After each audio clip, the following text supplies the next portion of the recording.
It's not unusual to witness beautiful first times in Annecy's Animation Film Festival. But some of them are most unusual and most unique.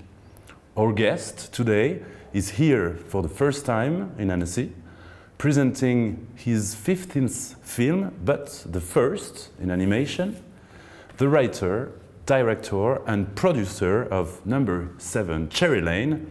Welcome, Yonfan. Thank you. And thanks to you for being with us here in Annecy. I'm very happy to be in Annecy because No.7 Cherry Lane, I spent 7 years of making it, and then the year of 2019, at the end of 2019, I take the film traveling around the important film festival, and then the pandemic arrived. That was one of my questions. If there was no pandemic, you would have been there in 2020. 2020. Yeah, I was supposed to come here. Yeah, so it was delayed for 3 years. So we had to wait for this moment. In life, because of the pandemic. In life, we waited for many things, and I think that although we waited for 3 years, but I'm very happy that because this film is now 3 years later, first screened in any film festival, and then I think I'm very grateful to Annecy Animation Film Festival because it gives a second life to this movie. Yeah, it made me feel that now this movie is of the year of 2022, you know, so a new life. A new life, yeah, for a very special movie to you. Yeah. So a few minutes ago, you were in theater. Yeah. For the first screening of your film in front of Annecy's audience. Yeah. Did you enjoy this encounter with this very specific audience here? Yes, because whenever in the film festivals, I want to watch my film because the audience is different, the capacity, the space of the theater is different, and then you have different vibrations from the audience. And that is we, the filmmakers, we want to enjoy the most. To watch the film together with the different kind of people, different feelings, and more inspiration. Have you felt something special in Annecy, if you are comparing with what you felt in Venezia? I think the people are very concentrating on watching the film, probably the aesthetic point of view of the film or the subtitling. There was because this film is a lot of things to watch, to listen, to understand. So they were very concentrating. So for some of the parts, the humorous parts, that is very definitely, they laugh, but most of the other parts, I mean, they were very serious because many parts is you blinking the eyes, flirting with your eyes and things like that. They take it very seriously. So it must have been a very important moment for you to witness another audience welcoming the film. Because I think the audience here, they're more serious on watching the film, and as a form of art, or they don't go out, they stay all the time in the cinema and very quiet. You feel the vibrations, and you feel that there are many people there from different parts of Europe or different parts of the world. They are coming here to watch the animation. I think that is a very marvelous thing. As it is your very first animation film, we are, of course, wondering why did you choose animation for this film? Many people they ask, but I did not tell them the truth. But the truth is that because you know I'm an independent producer and a filmmaker, but I'm also an art connoisseur. So through my early years, I collect some of the very important Chinese painting because I have an eye on the genuine. I can tell if the painting is fake or not. So I bought those arts 20 or 30 years ago, and now they are very valuable. And so whenever I want to make a film, I sell one painting. So all the films that I made is supported by the great masters of the Chinese art. And so when I'm doing this, I said it is time for me to pay my tribute to all those masters. So I want to make one animation because the animation, it's paintings. Yeah, it's non-stop paintings. I don't know about the animation before I make this, but I think what I want to do is truthful, and I finish the film. That's quite amazing, actually, because it means that somehow your film are produced by Chinese masters of paintings. Yeah. And they die, I mean, from many centuries. So they are watching you? Yeah. Up there watching, yeah. So I cannot make anything bad about this movie. And I cannot wanting to save a little bit penny-wise on the making of it. No. I have to be very extravagant because I'm using their money, you know. And they must be kind of jealous, because if they had the animation techniques in those centuries with those visions, what would they have done? Yeah, I think the great masters, they don't jealous. I think they have a big capacity for whatever form of art that is there.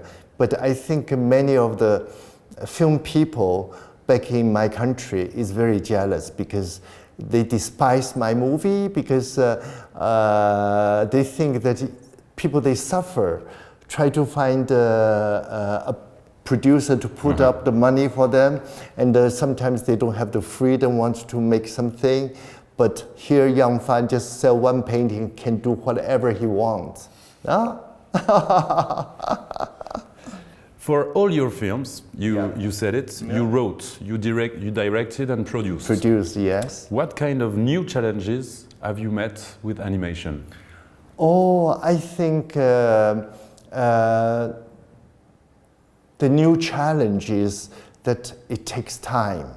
It's really, because this movie takes me 7 years, about 3 years to 2 years to prepare, and then thinking about the script, and then the animatics, and then 5 years in the production. It's very slow, you know about the animation, it's very slow process.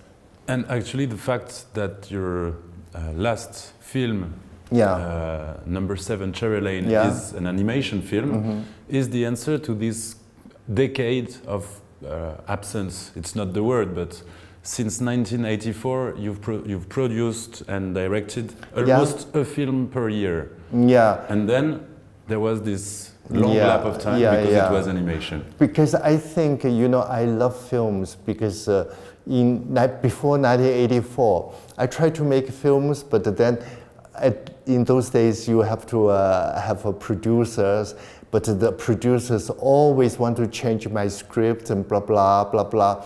So finally I said, enough. I'm going to produce my own movie. So from 1984, I started producing my own movie.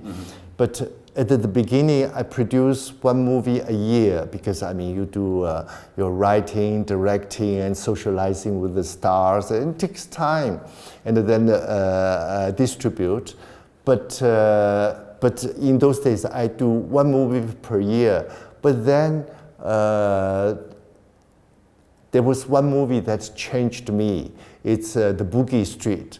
I was very serious about just making a good movie instead of a movie with movie stars, and that can keep me in the glamour side of the film world. You know, making movies is very glamorous. Yeah.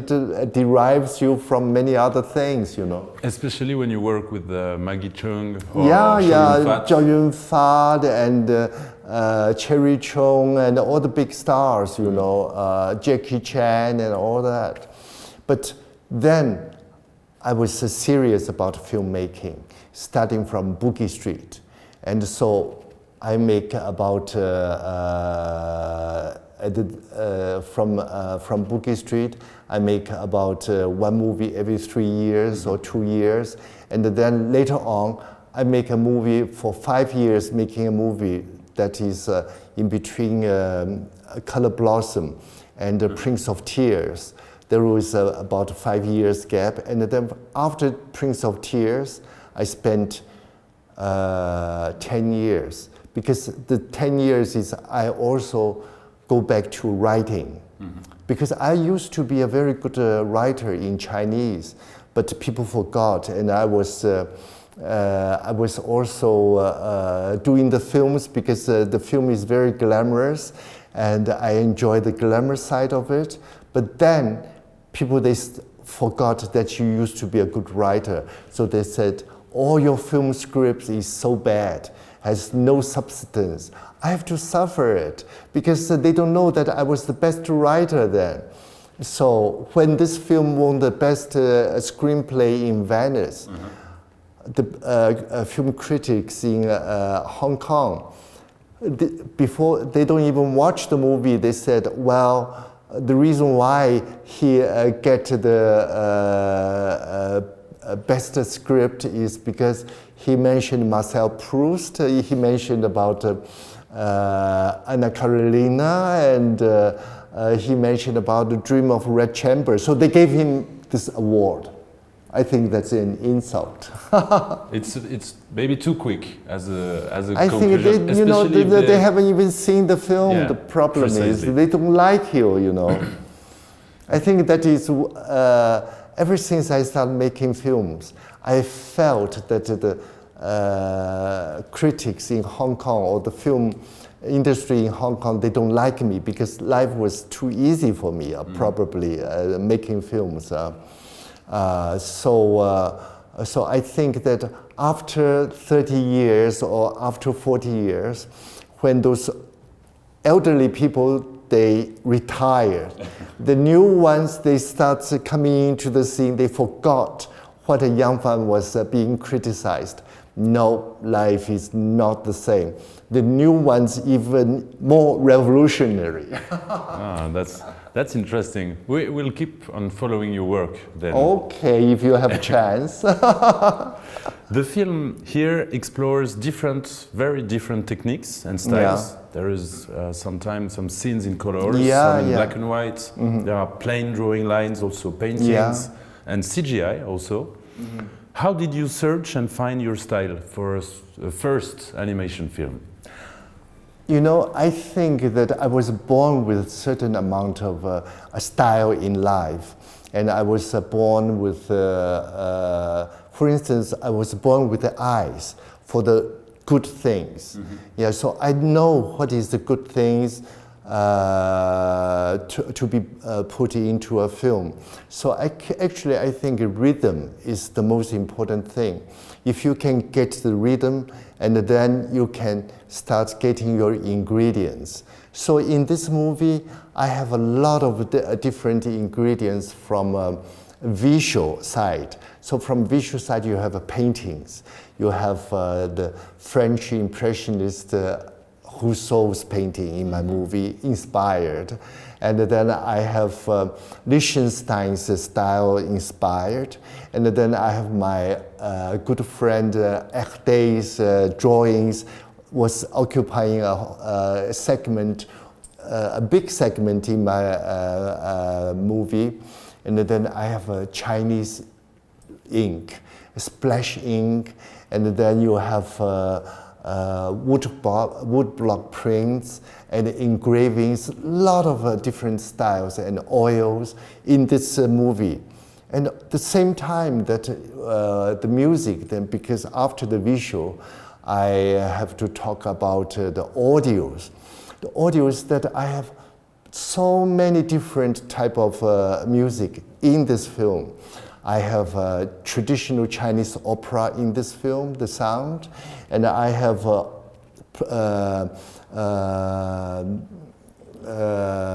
Latin music in this movie, and I have orchestra, the classic orchestra in this movie, and also the jungle music in this movie, and very unusual. And I even have a street music that doesn't exist in 1967, but I put in this music in this movie. So it's a blend of all the different kind of style of music in this movie. Okay, so in Chinese cooking, we have one way of cooking. You have lot of different ingredients. Mm-hmm. You put in a pot and you try to make out of a dish. If you succeed, make a very good dish, it is called a Buddha's delight. It is crème de la crème. If you're not successful about this dish, then it's a chop suey. You sell it, you buy it in the supermarket. So there's two different things. So I put all those ingredients, visual and audio ingredients in this movie, and then if it's Buddha's delight or chop suey, I think it's for the audience to decide. Although this is your first time in Annecy for the festival, yeah, you already have a strong bond with French culture. And actually, you received a very high distinction from our last regretted French president, Jacques Chirac, yeah, right? Yeah. Can you tell us more about this? That is because I donate some of the masterpiece of Chinese paintings to Musée Guimet in Paris. Yeah. So then I don't know, but I mean, I choose the best to donate to them. Yeah. So my name is in Musée Guimet. And some of the paintings you collected? Yeah. Because truly I appreciate it so much that in the earlier days, it's easier to buy Chinese paintings, but they were so controversial, mm-hmm. so many fakes and all those things. But I have an eye. Of course, not only you have to have an eye, and then you have to prove that is genuine, and I have the knack for that. Amazing. Will this fuel maybe some new animation projects? No, I think at this moment I am retired, and it's only when there is something that is interesting then I come back to the cinema. Okay. Since 1994, you've been kind of a pioneer in treating some difficult topics in your film. 1994. Since you started the directing and writing, Street, yeah. And also in a lot of your films after that, you've been treating difficult subjects like homosexuality, lesbian, and LGBT, everything. The world has some problems to discuss sometime. Also in this movie, you're inviting us to open our minds. Mm-hmm. Do you think that animation is the best media to open the minds of others? I think to open people's mind in any art form or in any music, you can open people's mind. It's just people, some of them, they just refuse to open. But I try, because when I first started making a movie like Boogie Street and Bishonen and all those movies, and many of the people, they said, Mr. Yonfan, how can you disgrace yourself making subjects like that? I think I was very offended by that such a word. question. Yeah. But that was 30 years ago. I just don't like the word that I disgrace myself. No. I never disgrace myself. I do it properly, and I do it. I speak for them, and I think I'm great to sacrifice my grace to be criticized. But to be criticized by unlegitimate persons is finally honoring yourself because they're giving importance to what you're doing. Don't you think? So. I'm sure it does. Maybe it's too early to ask, but we cannot resist. All people here in Annecy, the team of the festival, the audience, will you do another animation project? Although you don't know yet what I don't will know be the path. yet, but for Annecy, because I think I truly love this city, and I love the ambiance of being in this animated world. It's totally different from the live action movie, because live action movie you have a lot of barriers and a lot of things that you have to please this person, please that person, and you have to socialize and all that. Superficially, people think that I'm a very sociable person. I'm kind of like a social butterfly, but I'm not. But when you want me to do it, I do it. But yeah, otherwise I'm a very private person. So is it an effort for you to be here with us? What? Is it difficult for you to be here with us right now? No. I waited for 3 years to come here. Not Annecy waited for me. I waited for Annecy to invite me back after actually, the pandemic. we waited for you also. Yeah. And speaking of Annecy's Festival, you also have an amazing role on the festival that is not the one of the writer or the director, but you're in a contre-champ feature film jury. Oh, yeah. Can you tell us more about this specific role? Because I think, of course, sometimes you go to be a jury and you want to, the main competition that is, or something that seems big, it is more prominent. But I think that I truly enjoy the contre-champ because it is, to me, the movie that I see, the most of them, they were kind of independent, has the spirit of an independent film. And that I think it is the most important for many of the filmmakers. I mean, after 40 years, I'm still independent. Yeah, and I think that is a great thing. But of course, if you go to the mainstream, then you have to be Walt Disney or Pixar or Netflix. You lost some spirit. I'm sorry, Netflix, Disney, and Pixar. I don't mean to offend. No, we know you don't. Yeah. Yonfan, or should I call you Yonfan or Mr. Yonfan? We don't know. It's fine. What do you prefer when you? You can call me Yonfan. I'm used to Yonfan. I think it's nice. And Mr. seems I am old, but you call me Mr. Yonfan. I'm too old. Okay. So Yonfan. Yeah. Thank you very, very much for your sincerity, your presence, and for this film that we are going to see and see again to understand the mastering of your art and all the influences that are in it.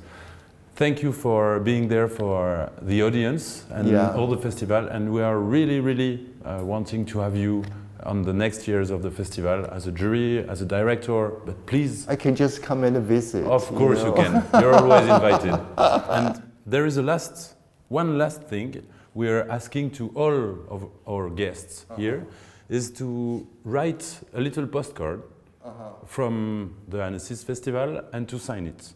So...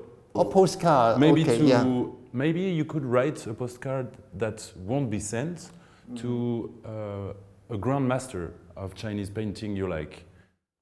I burn it, then they get it. That's kind of a good idea. We'll keep it, but...